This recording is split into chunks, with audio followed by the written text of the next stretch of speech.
Selamat sore, Bapak Ibu. Saya Dela dari CNN Indonesia. Bu Sri Mulyani, izin Bu, tadi yang soal kenaikan gaji PNS belum dijawab. Baik, terima kasih. Mungkin Ibu Sri Mulyani mendapat.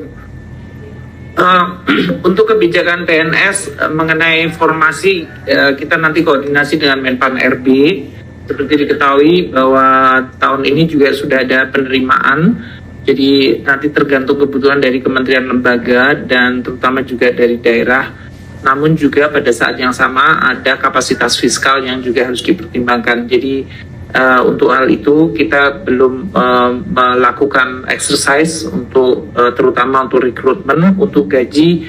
Kita juga akan melihat kepada fiscal space untuk tahun 2026 yang tadi mayoritas diisi untuk program-program prioritas nasional.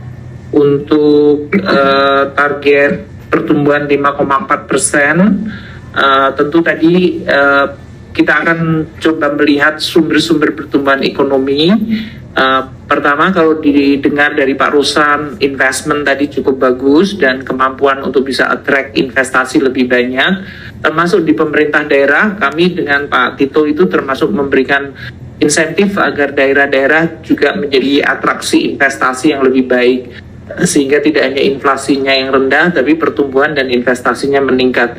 Jadi kita akan terus meningkatkan iklim usaha dari Pak Ruslan, apa yang dibutuhkan beliau untuk menarik investor. Kita terus akan bekerja bersama, termasuk insentif-insentif fiskal yang akan kita jaga dan kita siapkan bersama-sama agar investment masuk, tapi juga pada saat yang sama fiskal tetap prudent.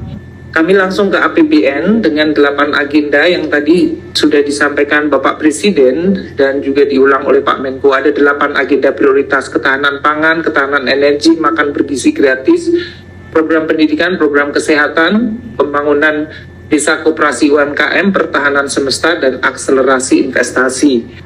Di dalam tayangan ini lebih detail dari yang tadi disampaikan Bapak Presiden yang sudah menyampaikan per topik. Pertama, anggaran ketahanan pangan yang tadi disebutkan Bapak Presiden 164,4 triliun. Ini kalau kita bagi alokasinya berdasarkan sisi produksi, termasuk petani, alsintan, pupuk, dan bendungan irigasi, ada 114 triliun sendiri. Ini untuk mendukung sisi produksi, mulai dari subsidi pupuk 9,62 juta ton, itu 46,9 triliun, cetak sawah 19,7 triliun, bantuan alsintan, bendungan 15 unit, dan irigasi 104.000 hektar, itu 12 triliun rupiah. Kemudian bantuan benih, kampung nelayan, dan DAK dan dana desa yang berhubungan dengan ketahanan pangan itu ada 12,2 triliun rupiah. Nah, untuk ketahanan pangan yang mendukung sisi konsumsi, yaitu masyarakat, kalau itu produksi adalah petani nelayan dan berbagai infrastrukturnya, untuk masyarakat agar bisa menikmati harga pangan yang terjangkau, ada bantuan kerawanan pangan, ada gerakan pangan murah, dan stabilisasi pasokan harga pangan atau SPHP 5,8 triliun. Sedangkan di sisi perantara, yaitu distribusi dan cadangan pangan, kita mengalokasikan 29,9 triliun. Ini dari mulai rantai distribusinya, sarana prasarana di pelabuhan, perikanan terutama untuk nelayan, dan cadangan pangan untuk bulog, terutama untuk menjaga beras dan gabah 3 juta ton, itu anggarannya 22,7 triliun rupiah.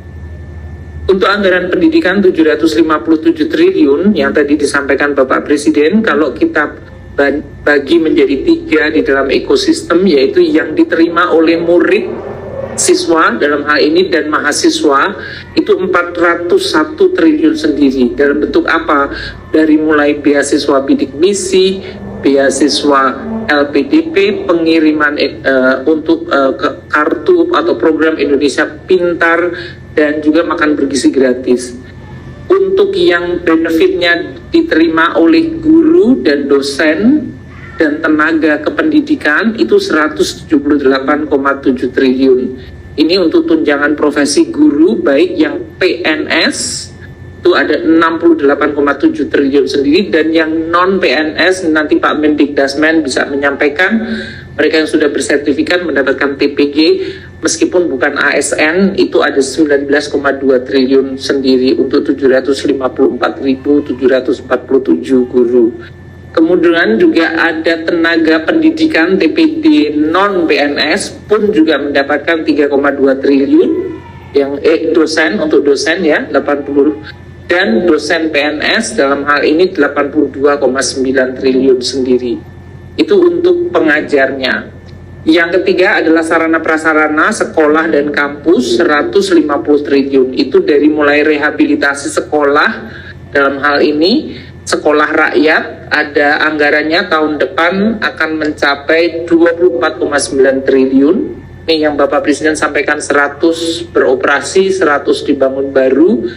Bantuan operasi sekolah untuk sekolah-sekolah yang lain itu 64,3 triliun. BOP untuk PAUD itu 5,1 triliun. Renovasi sekolah dan madrasah, ini Pak Mendikdasmen nanti bisa menjelaskan, anggarannya 22,5 triliun. Ini lebih naik sedikit dibandingkan tahun ini.